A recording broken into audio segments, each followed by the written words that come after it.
And these are the new VLZ3 or VLZ3 if you're American.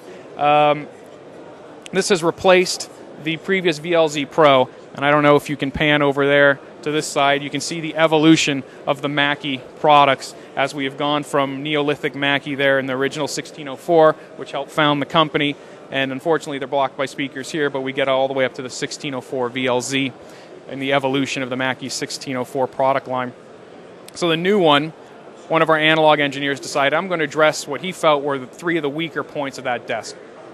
He upgraded the mic pre's, which are now called the XDR2 mic pre. So it's a significant improvement upon the previous series. There's actually greater bandwidth in it and better RF rejection built into these preamps. And I'll leave the subjective talk about it to other people to decide, because as a technical guy, I don't like to say, ooh, they're sweeter or warmer, because, hey, that's up to you.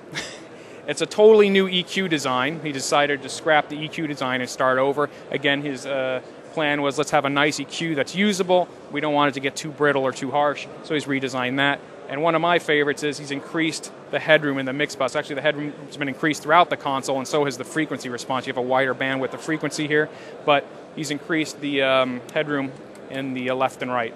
So besides that, they're very similar in form factor to the original ones. 1604, you can still rotate this pod, so if you want all your inputs and outputs up here, you could do that. You can have them like I have it configured now with all the outputs here, or even flip them around to the back so you could rack mount this and have all of the I/O facing backwards out of the rack. Up to you how you want to do that. We've been doing that since the original 1604, and we've carried that tradition.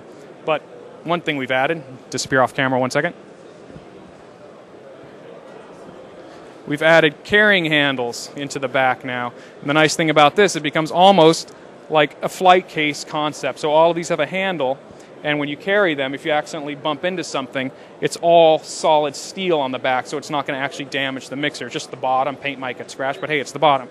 And this new design with these curved edges actually makes the product much more strong and robust.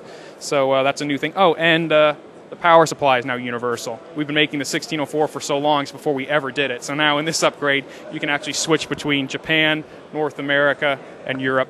I should say 240, 220, and 100. I'm sorry, 240, 120, and 100.